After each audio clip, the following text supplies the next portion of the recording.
Hello, how are you doing today? This is another episode of Natural is Elf, and I'm your host, Ferrante Frazier. We have an excellent show today to help those people who are suffering with eye issues, and we also going to be talking about high blood sugar, which some people can have eye issues from having high blood sugar. The body is so connected. A lot of people think that when they start suffering disease, that these diseases are separate entities. But in reality, you know, our body is connected all together.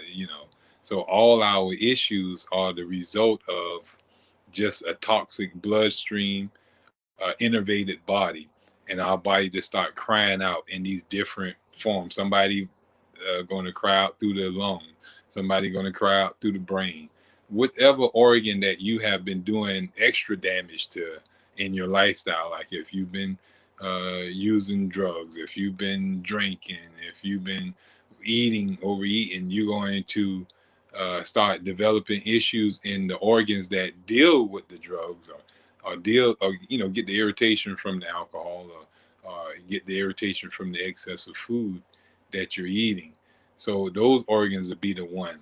Like I said, we have an exciting show. We want to thank the ATR Black Media for allowing us to do our show on this platform to get our philosophies and concepts out to a mass audience where people can know that's what's really relevant in their health, and not just reaching for a pill bottle, not just running to the emergency room.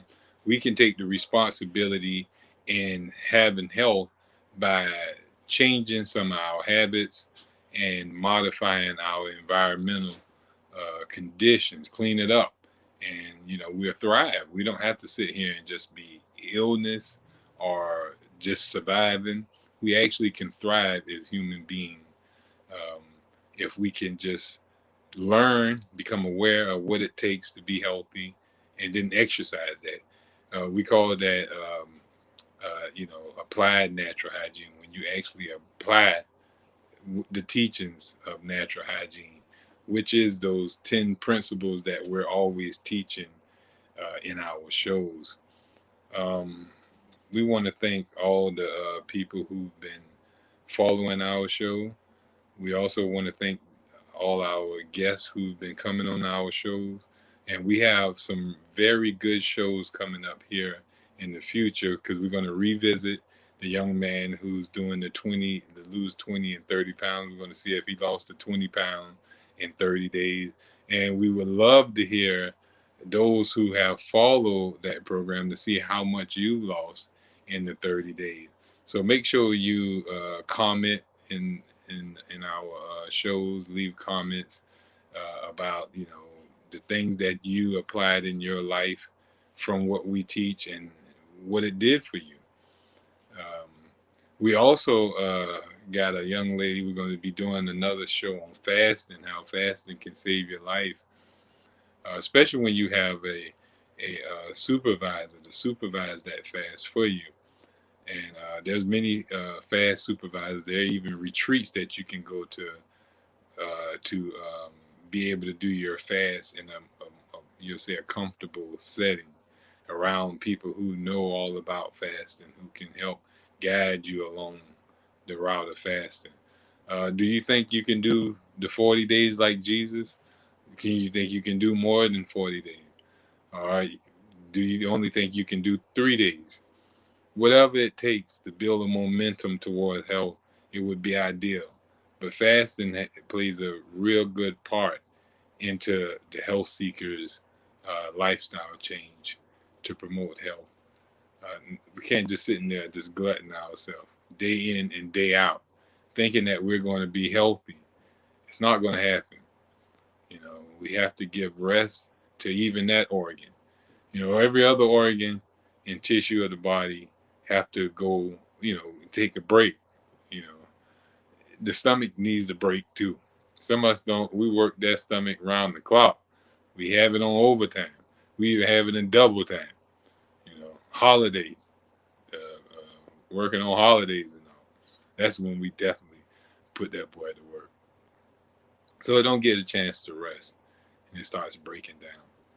But those are shows that we're going to have in the future where we're going to bring on some people who we've supervised in their fast, where you can hear more about it.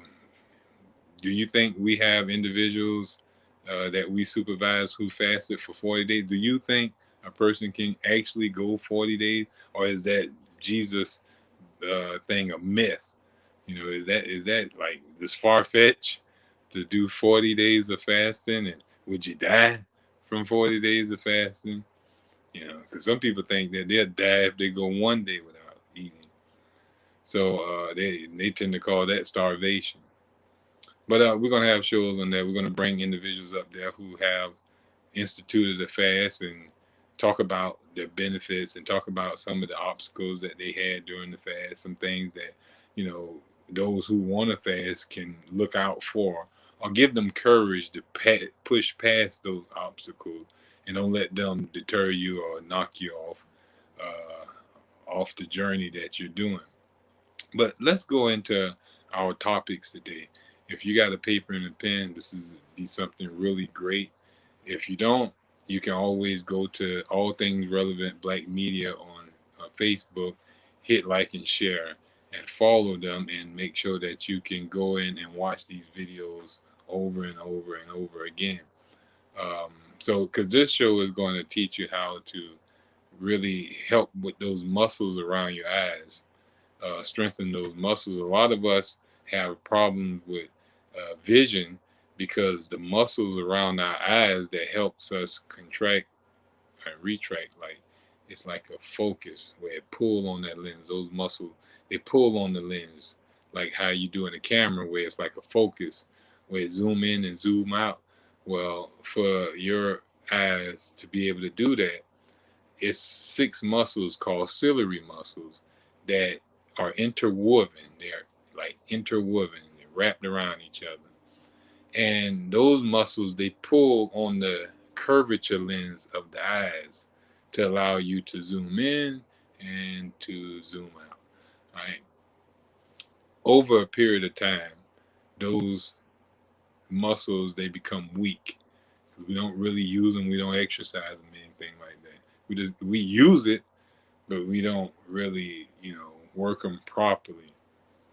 And they tend to weaken, and so we start having focusing problems. We go to turn and it's fuzzy when we're trying to look at something. Now we go to look at something close and it's fuzzy. We go to look at something far off and it's fuzzy because we don't have this accommodation. In science, they call it accommodation. To be able to, focus in and out. Now, a lot is not just with the exercising, because the eyeballs is a part of the bloodstream. Well, it gets its food and its nutrients from the bloodstream, just like all other organs and tissue. So, to correct any health issue that we suffer from, it must start off with healthy lifestyle habits such as eating. Eating is going to be something that is going to be proper for it, because how can you restore and regenerate an eyeball if it don't have the right structure, if it don't have the right nutrients and minerals to restructure this eyeball, or the muscles around the eyeball?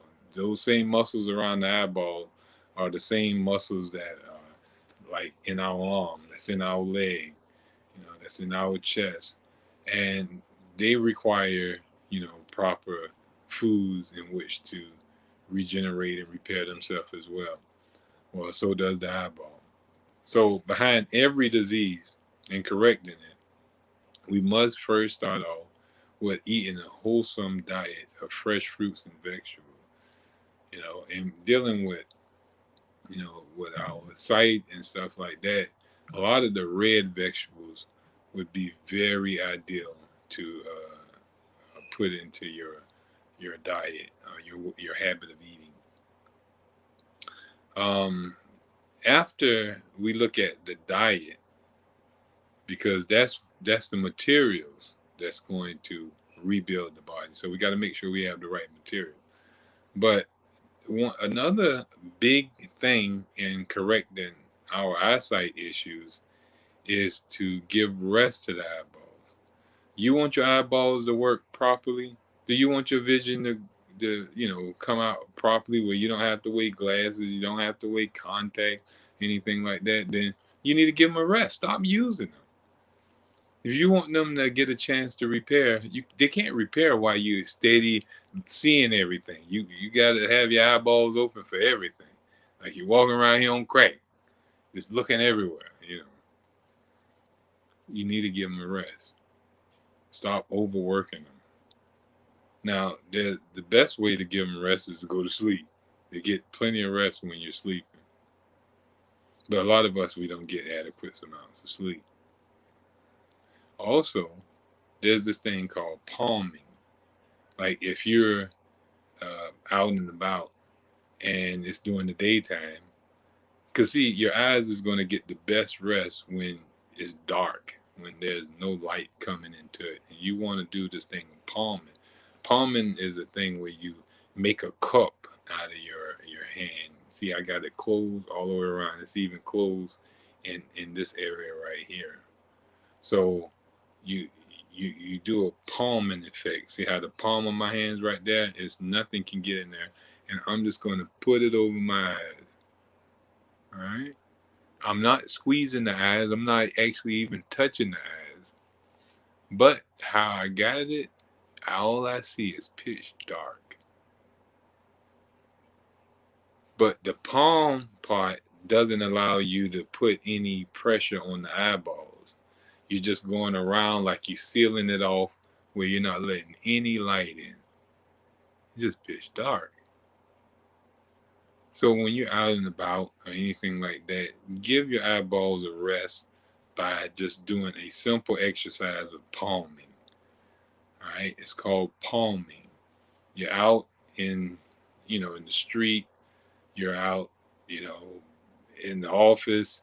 Just take a second, 5 minutes every hour, and just do a palming. Just give rest to the eyes. If you can see any light coming through there, you don't have your hands closed enough. You don't have it's not you're not doing it right. All right, you want to make sure that there's nothing coming, no light coming in, but you're not putting any pressure on the eyes. You're just making a cup, a palming,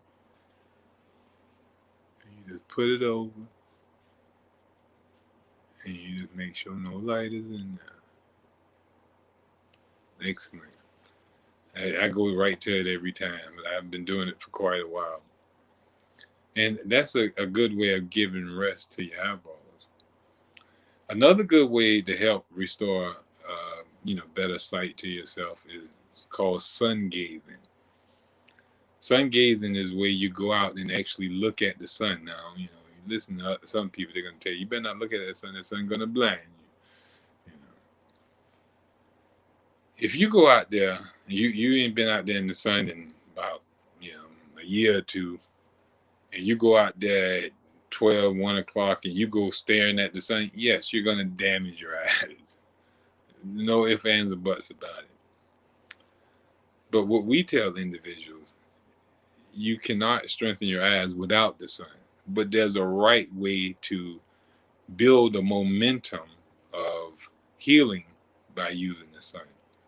We prefer individuals to start off watching the sun rise and watching the sun set. So that means going into the sun early in the morning, going outside and looking at the sun as it's just coming out, as it's new as I don't know what, coming off the horizon. And we don't even want you, when you're starting off for the first time, we don't actually want you with your eyelids open. We want your eyelids closed. So you're going to go out there and look at the sun with your eyelids closed. All right. See my eyelids, they're closed. And you're just going to stare at the sun with your eyelids closed. And you're going to do that for like 10, 15 minutes a day for the first week. And then the second week, you do it for 30 minutes. And then the third week, you can start opening your eyes and actually looking at the sun straight up Only early in the morning. Now, don't go out there after 9 o'clock staring at no sun. You don't do that until you build up a tolerance for it. Eventually, you can get to where you can look dead at the sun 1 o'clock with no problem, not even budging. But you got to build up to that. It takes practice, and at the same time, it takes conditioning.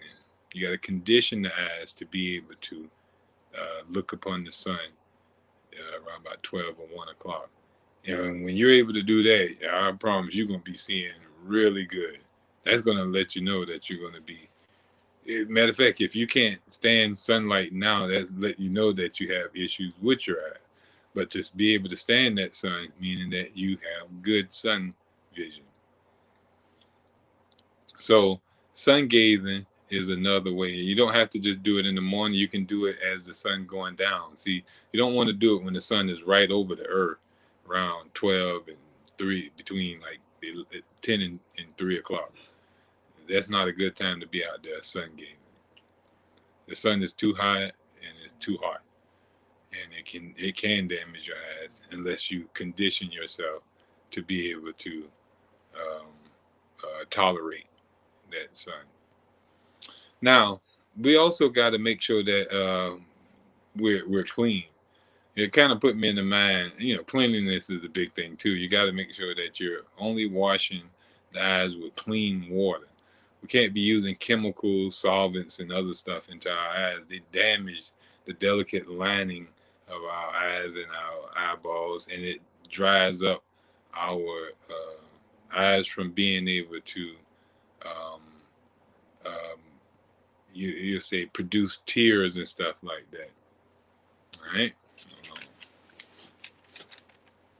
to be able to produce tears. Now, also, like I said, we do not want to use any type of solvents. You don't want to use any type of solvents in your in those solutions inside of your eyes. Those things, they damage the eyes. And another thing, I'm gonna tell you this as well. There's no correcting our eyesight while we continuously wear glasses and wear contact lenses. If we're constantly using those things, our eyes cannot correct itself, in other words. Because okay, let's say that you got a set of glasses on, and your eyes are going to constantly adapt to that strength of whatever the glass. Actually, it's going to get worse. It's just going to keep getting worse. That's why you have to, when you're wearing glasses, you have to keep going back to your doctor, getting a stronger strength of glasses, because they are not correcting. They're actually making your eyes worse. So these corrective lenses are not actually correcting anything. They're actually um, causing more harm to your eyeballs. Simple fact. You're going out there into the sun. While you're out there in the sun with, you talking about causing damage to your eyes. You're out there in the sun with glasses on. That's like you walking around with a magnifying glass, burning ants and putting the magnifying glass on stuff, and it creates heat and cause damage to whatever that sun is beaming through on that magnifying glass. So these eyeglasses are magnifying glasses, right? All right. So when the sun is beaming through those things, they're doing damage, to your eyeballs, causing hardening on your eyeballs and damage because you're wearing these glasses out there in the sun. But if you notice, I know my mama used to tell me this all the time. She, if we was to go and pick up somebody's glasses, we were playing with our granddaddy glasses or our grandma glasses, you better boy, you better put them things down. You're gonna go blind wearing those things. And it's sure enough, when we used to put those things on, we couldn't see at all, right? We could not see at first, but eventually our eyes started adjusting where we can see a little bit better through those glasses. And then when we took them off, it was rough for us to see until our eyes adjusted back to seeing normally. So those glasses causes your eyes to have to adjust to the strength of those and keep getting weaker. So there's no correction while you keep your glasses on. All right. Now, last but not least, remember, okay, we said get rest. Well, we got to eat properly, and we got to get rest, and we got to do the palming exercises, and we got to keep cleanliness, and we got to discard the crutches. We call the eyeglasses crutches. Get those crutches off your eyes, and allow your eyes to stand up on their own two eyes. You know. But last but not least, we got these eye exercises that it'd be ideal for you to do every day. All right. We're gonna start off with. I'm gonna get this pen. All right. Look at the tip of this pen right here. All right. Now I want you to keep your head straight. All you who are looking right now, just keep your head straight and just follow the pen. All right.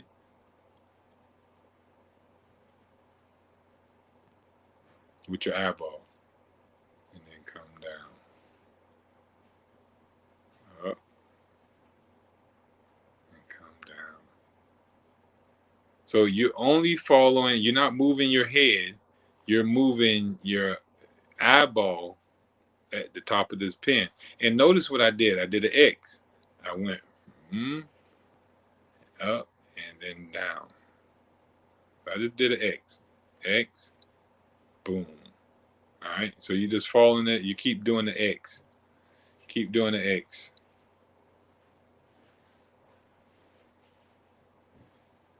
You don't have to go as fast as I was just going. I was just going fast to show this to you. But you're just going to keep doing the X. Mm, all right. After X, you're going to do an O. And you're just going to follow it without moving your hand. Without moving your head. You're going to just follow it round and round. All right. So you working those muscles by you going all the way up, and then you coming all the way down, all the way up, and then coming all the way down. You're going to feel those muscles as you do these exercises. I know it say like, you mean to tell me that that's gonna fix my problem? No, that's just simple. X, X, and O and O. I guarantee you, if you constantly keep doing these exercises on a daily basis and be religiously doing them, you're gonna see your eye vision restore itself tremendously. You're gonna see a difference in about a week or two that you haven't seen in God. I mean, literally, and pun intended, you're gonna see a difference. All right. So you got the X and you got the O. All right. Then you want to do something like look at the tip of your nose. Like if you don't know what I'm talking about, just get a pen and follow that pen all the way to your nose. Let the pen touch your nose while you're still trying to look at the pen. All right. And then bring it out. Then bring it in and take it out. And then bring it in. All the while you keeping your eyeballs on the tip of this pen. All right. So you taking it out and you still looking at it. And then you bring it in. As you bringing it in, you still looking at it. All right. So it's going to look like you cross-eyed. All right. That's going to help with strengthening those muscles. All right. The next, what you want to do is actually 7 of the exercises. I'm going to give you 4 of the main ones that's going to help you that you shouldn't forget. That's the X, that's the O, and that's bring it to the nose. And the other thing is you're just going to hold the pen out and you're going to look at the tip of that pen. And then you're going to look at something far off. It might be, a little distance. Like I used to have it when I'm outside doing my sun gazing and sunbathing, I would have a pen in my hand and I would look at that pen and then I would look at a stop sign down the street. And then I'll look at the pen again, then I'll look at the stop sign. This helps with focusing because I'm training my eyes to look close and then look far off. All right. Just got to keep training. It's just like exercising any other muscle. Take it to the gym and it gets stronger. I'm showing you an easy way to take your eyeballs to the gym. All right. And this is what we use, and it works tremendously. All right. So just to recap again, the best way to get your eyes back working and back operating properly, stop back eating properly, get rest, do the palming exercise we taught you, get plenty of sleep, um, keep clean. Don't use any poisons in your eyes, no chemicals, anything like that. Stop with all that soap falling in your eyes and shampoos and stuff like that, and chemicals of all kind of natures. Keep them out of your eyes, and do your eye exercises. All right. So I definitely want you to share with me your experience with these exercises. If you're having problems with your eyes, throw away the crutches and follow these techniques and tips that we're telling you. And you let us know um, in a future show how well it worked for you. We're going to go on to the next subject because we're going to be wrapping up here soon. We have talked about this subject a lot, but most of the people in our community are suffering from this. And no matter how much we talk about it, they still asking, how can we get rid of this? But we're telling you how to get rid of it. But we can tell you all day long, but you have to apply the information. I can tell you how to get muscles, but until you go to the gym and work those muscles and get them swole, me telling it to you ain't gonna do nothing. So all I'm here is just a bunch of information for you. My information is just to bring awareness to what would be the most ideal approach to getting you to your optimum level of health. But at the end of the day, it's going to take for you to hear me and then receive what I'm saying and then put it into action. Once you do that, then you'll start seeing the desired changes in your life, in your health, in your well-being. So high blood sugar is what, a lot of people in our community is suffering with. If it's not high blood sugar, it's high blood pressure. If it's not high blood pressure, it's the high cholesterol. So it's high something, you know. Those are the trinity of sicknesses. High blood pressure. You go to the doctor. If you got one of them, you're pretty much going to have the other two following soon if they ain't already present. But this high blood sugar is something that we know is definitely in the black community. Now, why is it in the black community so prevalent?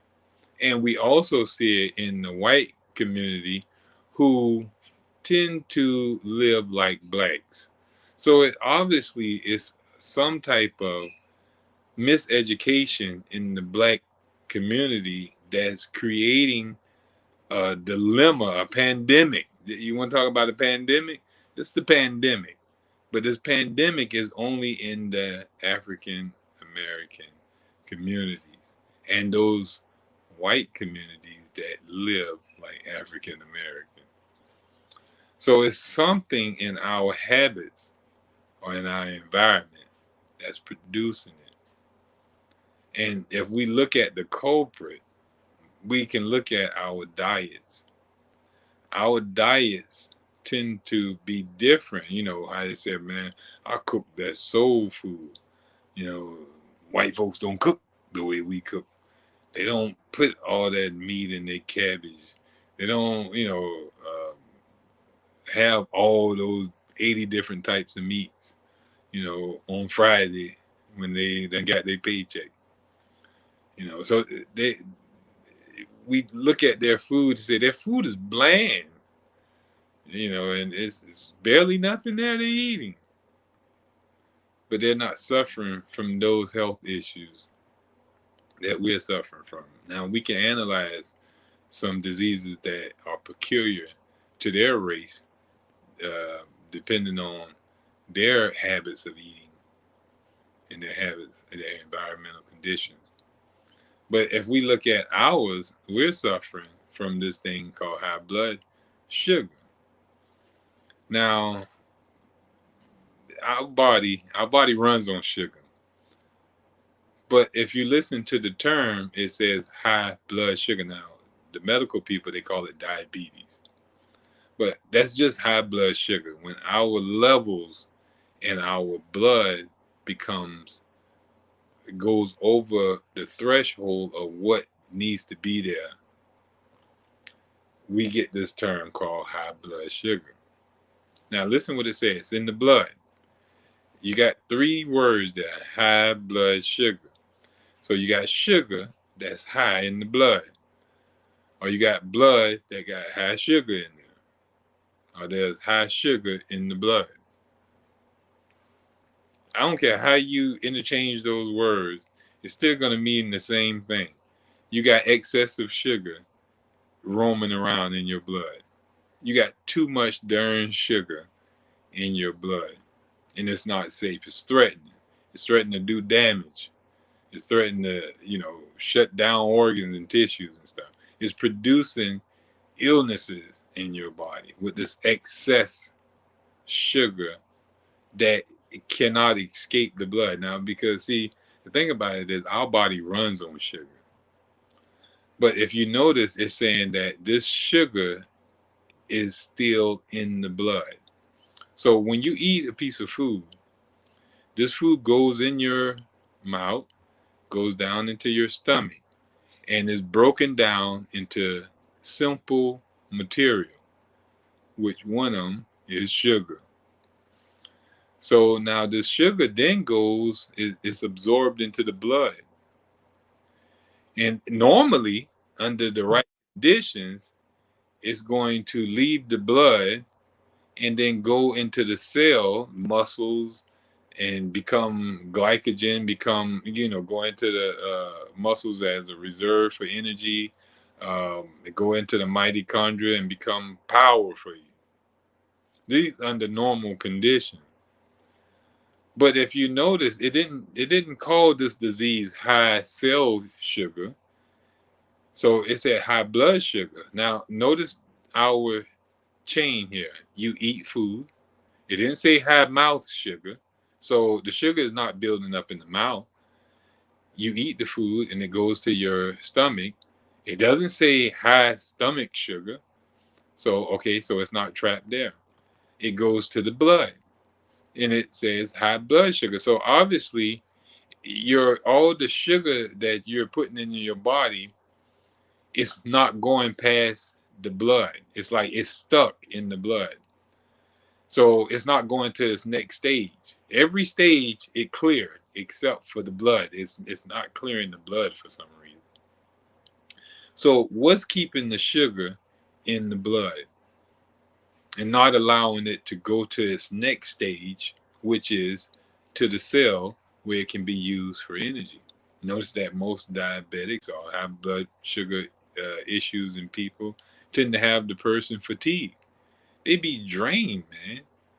I mean, they just be feeling terrible when they are, when their sugar levels are high, because if they got a bunch of sugar in their body, why they ain't running around like how it would be if you was a baby?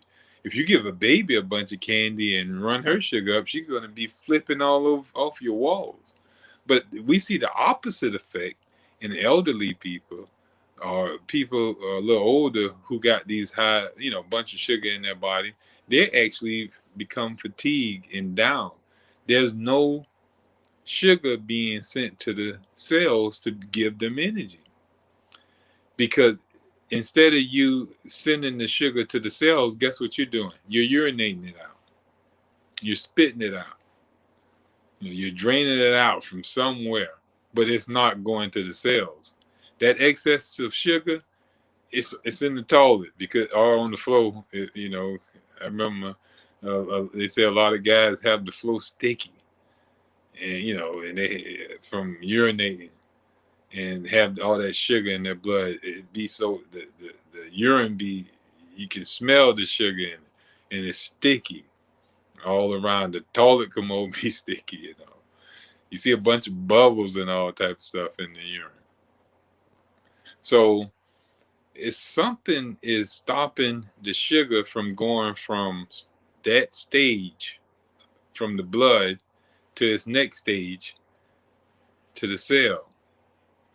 Now I can just imagine for a second, and it's been a lot of studies on this, but it made me wonder and how I was able to get rid of my issue with high blood sugar was I cut fat out of my diet.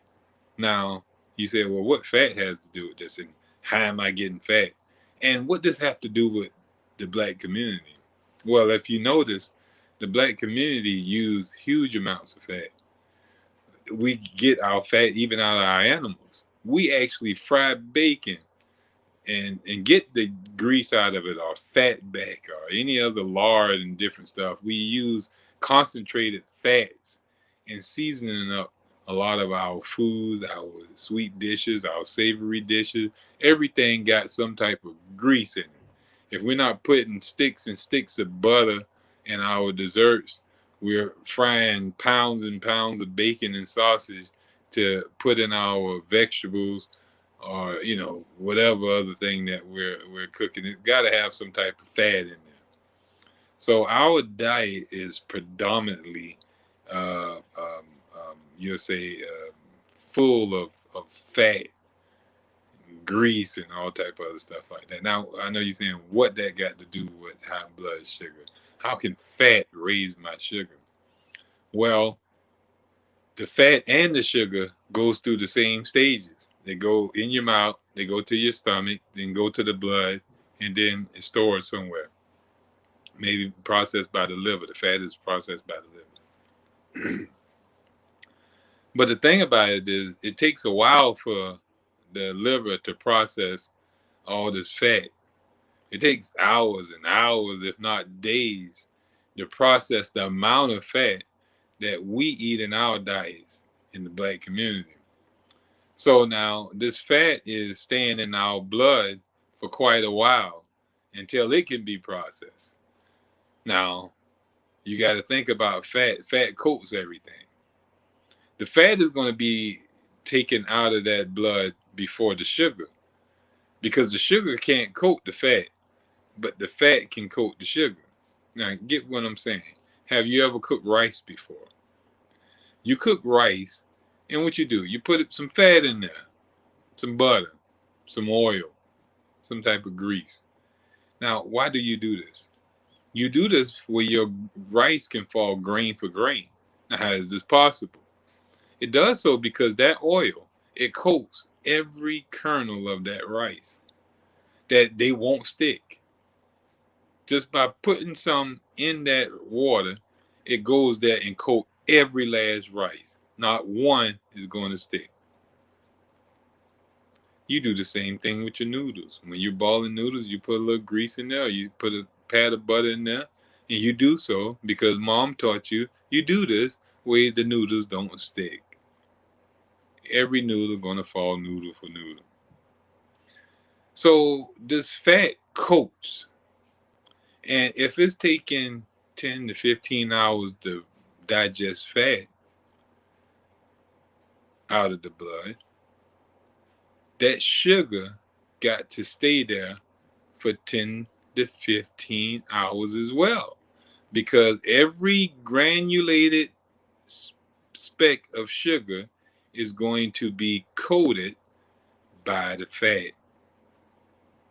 So that means every molecule of sugar that you done ingested is surrounded by a layer of fat, and that fat got to be digested before that sugar molecule can be digested. And if it's taking 10 to 15 hours for fat to be digested, then that sugar got to stay in your blood for 10 to 15 hours. Now, you're eating every 2 to 3 hours, more sugar, and more fat, and more sugar, and more fat, and more sugar, and more fat, and more. You're doing this every 2 hours. So you're never getting to a point where the sugar can be digested. Only the fat is being digested, but the sugar is never getting a chance to digest. And it's steady just building up. It's building up. It's building up in the blood. Now, a person with a healthy pancreas going to produce extra insulin. It's going to be producing extra insulin. Are they just going to have this burst of energy that caused them to try to burn it off something? But you're still going to have to use extra insulin. But even over a period of time, your organ, which is the pancreas, that produces this extra insulin, is going to wear out. It's not going to be able to produce, extra insulin because you don't wore it out producing extra insulin for long periods of time. So now you become insulin deficient. So your body is not making large amounts of insulin anymore because it's tired, it's fatigued, it's been overused, it's been abused. So now the sugar just sitting in the blood, just raising. Now you having pre-diabetes or pre-high blood sugar problem. You start taking in medicine and stuff like that. And you end up with full-blown so-called diabetes. Now you having to take insulin because your pancreas just ain't producing no insulin now because you done wore it out. You have to give it a rest too, just like that. You just can't palm the kidneys or palm the pancreas or anything like that. But everything is being damaged from the excess of sugar. You're urinating excessively. You end up wearing your kidneys out. Cause them to have damage. They're tore up because the sugar is constantly coming through the kidneys, causing candida out throughout your body. This excess of sugar. Now you got rashes and all type of other stuff, bacteria growing in your body because you got this fermentation of sugar flowing through your body. So all this is going on. You have calluses and all type of stuff growing around your feet and all type of different things, all from the excess of sugar. And that's because you eating a high fat diet. So if we want to get rid of the high blood issue in our community, in our community, we need to get rid of the fat out of our diet. We need to go to a low fat diet. And if we see what the Atkins diet is doing to a lot of people see that now. If you notice, you don't hear no big thing about it no more. Only the people who haven't heard of it yet or haven't tried it yet are now singing praises. But if you look at anybody who've tried it, they have no praise report to tell you about the keto diet. You might have a little spraggling few who don't realize the damage that's been done to their body just yet, but they will see later on what a high fat diet can do. It's no way we should think. It's like common sense should tell you. You mean to tell me I can eat a bunch of bacon and eggs and I'm gonna lose weight and get healthy? Come on. What? You mean to tell me I can eat a high fat, greasy diet and I'm going to lose weight and feel great? Now, I'm gonna lose weight, all right, because my body is gonna, you're not feeding your body anything proper. It can't build. And matter of fact, it's gonna start eating off of itself because you're only feeding it grease, and it can't run off of grease. So it's gonna start going to its reserves and start breaking down body structures and stuff in which to fuel itself. Now, this is not ideal. This is what they call ketosis. That's why they call it the keto diet. But when your body go into a state of ketosis, it's not getting rid of toxins and fat. It's getting rid of structure. It's going and taking cellular structure out of your body. You don't want that. You don't want to damage your liver just to lose a couple of pounds. You want your liver to be eaten away, to lose 2 pounds. You want your brain to be eaten away just to lose 2 or 3 pounds. Your heart to be eaten away just to lose a couple of pounds. when the toxins that is the reason for you being overweight is still there. The fact that you need to, downplay is still there. So we have to change our outlook on a lot of the stuff that the medical people are telling us and these so-called health gurus that we tend to put all our trust in, and we go and follow their hype, and we spend all our money on their concoctions and all type of other things, only to be disgusted at the end and even more broken down and hurt and damaged in our bodies. When we can take the right approach by just going on a high alkaline diet, a diet that's low in fat. That's what fruits are not high in fat except for certain fruits such as your avocado, your coconut, and your nuts and seeds. They tend to have a high content of fat, but it still ain't as much as when you're eating, straight butter and lard and baking, pans of baking grease, all that grease you see on top of the macaroni and cheese. All that stuff is not ideal for us to be consuming if we want health. It's good to consume if you want to cause damage and other things in your life, but we want to encourage you to follow a ideal way of health and follow us, Savannah Natural Health, and get into your ideal health. Our show come on every Tuesday at 6 o'clock.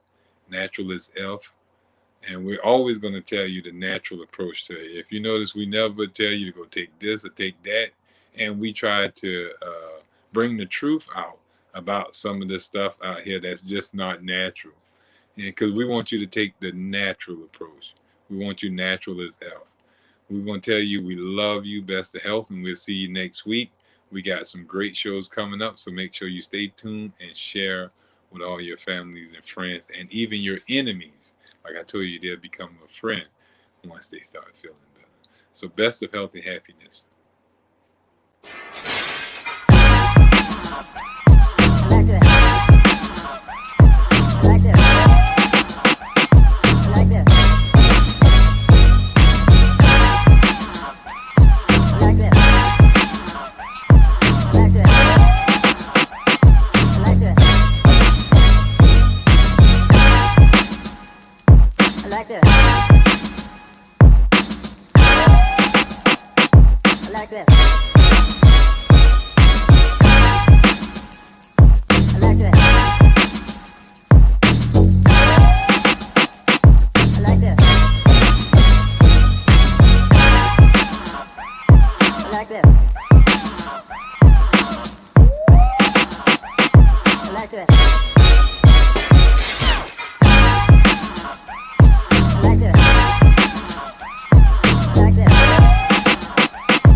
like this.